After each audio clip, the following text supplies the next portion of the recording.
నమస్తే, నేను Vamshi. Welcome to the point. ఈరోజు టు ది పాయింట్లో భాగంగా ఒక ఇంట్రెస్టింగ్ అప్డేట్ చెప్పబోతున్నాను.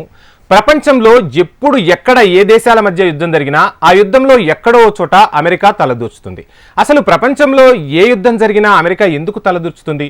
ఇప్పుడు ప్రపంచంలో జరుగుతున్న యుద్ధాలను మనం ఒకసారి పరిశీలించే ప్రయత్నం చేద్దాం. రష్యా ఉక్రెయిన్ మధ్య మొదలైన యుద్ధం 1-2 రోజుల్లో ముగుస్తుందనుకుంటే ఉక్రెయిన్కు రష్యా సాయం అందించడంతో అది సంవత్సరాలుగా కొనసాగుతుంది. దీనివల్ల అమెరికాకు ఏంటి లాభం అనేది నేను మీకు ఈ వీడియో చివరిలో చెప్పే ప్రయత్నం చేస్తాను. ఇప్పుడు అది ఒక రకంగా చెప్పాలంటే రష్యా ఉక్రెయిన్ యుద్ధం కాస్త అది రష్యా అమెరికా మధ్య యుద్ధంగా మారిపోయింది. ఇజ్రాయెల్ హమాస్ మధ్య యుద్ధాన్ని తీసుకుందాం. ఈ రెండు దేశాల మధ్య యుద్ధం జరుగుతుంటే ఇరాన్ అమెరికా మధ్య యుద్ధంలో అక్కడి సీన్ మారిపోయింది. ఇది మనందరికీ కూడా తెలుసు.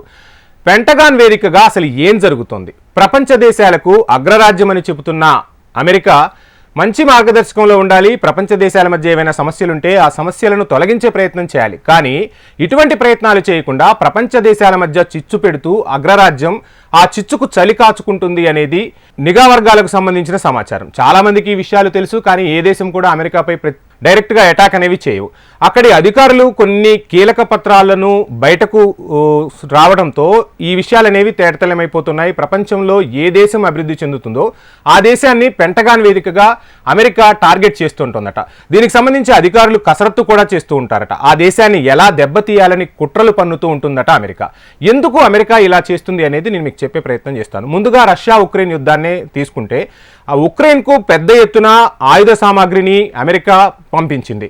సో మనకు చాలా మందికి కూడా తెలుసు, ట్రంప్ లాంటి అంటే అమెరికాను పాలించి మరలా పరిపాలించబోతున్నటువంటి అమెరికన్ అధ్యక్షుడు ట్రంప్ ఎవరైతే ఉన్నారో ఆయనకు కూడా పెద్ద ఎత్తున ఆయుధ కర్మాగారాలు ఉన్నాయి. సో అమెరికాలో ఎవరైతే ఉంటారో రాజకీయంగా ఎవరైతే ఉద్దండులు ఉన్నారో వారందరూ కూడా ఆయుధ సామాగ్రిని ఆయుధ పరిశ్రమలను పెట్టుకున్నారు.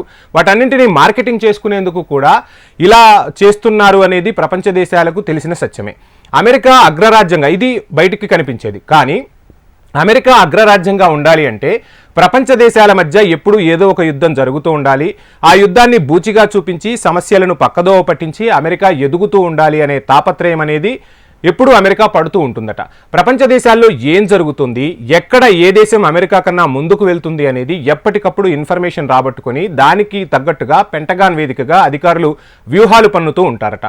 ఆ దేశాలను దెబ్బతీసేందుకు నిత్యం ఏదో ఒక కుట్రలు చేస్తూనే ఉంటుందట అమెరికా. ఇందుకు అమెరికా ఎంచుకున్న మార్గం ఏంటో తెలుసా? సరిహద్దు వివాదాలు. ప్రతి దేశానికి దాని పక్క దేశంతో సరిహద్దు వివాదాలు ఉంటాయి. ఆ సరిహద్దు వివాదాలను ప్రపంచంలో ప్రతి దేశం ఎదుర్కొంటూనే ఉంటుంది. దీన్నే అస్త్రంగా చేసుకుని అమెరికా అక్కడ పెత్తనం చేసేందుకు పావులు కదుపుతూ ఉంటుందట. గతంలో సరిహద్దులు సరిగా విభజించలేదని, ఇప్పుడు మేము ఆ సరిహద్దులను ఖచ్చితంగా విభజిస్తాము, వివాదాలను పరిష్కరించడంలో సరైన పాత్ర పోషిస్తామంటూ అమెరికా అక్కడ ఎంటర్ అయిపోతూ ఉంటుంది. అమెరికా ప్రతి దేశ అంతర్గత వ్యవహారాల్లో జోక్యం చేసుకుంటూ ఉంటుంది.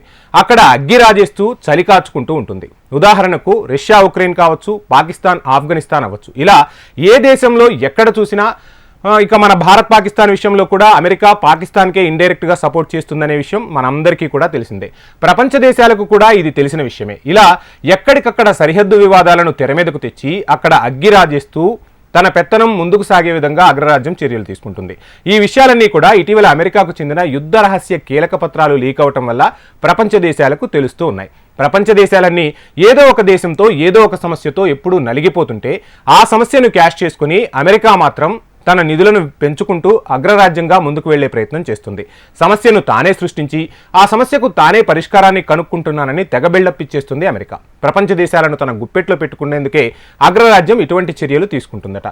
సో మొత్తంగా ఒకప్పుడు అమెరికా పాచికలైతే పారాయి, కానీ ఇప్పుడు ప్రపంచ దేశాలన్నీ కూడా అమెరికా ఎందుకు ఇలా చేస్తుంది, దీని వెనక ఏంటి వ్యూహం అనే దానిపై ప్రపంచ దేశాలన్నీ కూడా అలర్ట్ అవుతున్నాయి. కానీ కొన్ని ఆర్థికంగా చితికిపోయిన దేశాలు ఏవైతే ఉంటాయో ఆ దేశాలను నిధులు వెచ్చించి అక్కడ పాకిస్తాన్ ఆక్రమించుకుంటూ ఉంటుంది.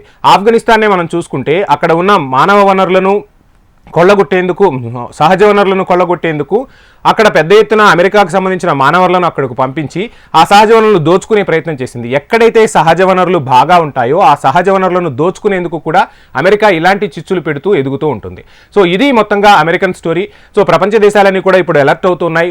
మరోవైపు భారత్ విశ్వగురువుగా ఎదుగుతూ ఉంది. ప్రపంచ దేశాలకు మార్గనిర్దేశంగా ముందుకు సాగుతుంది. ఎక్కడికక్కడ సమస్యలు ఉంటే ఆ సమస్యలను చర్చల ద్వారా పరిష్కరించుకోవాలని భారత్ చెప్తోంది.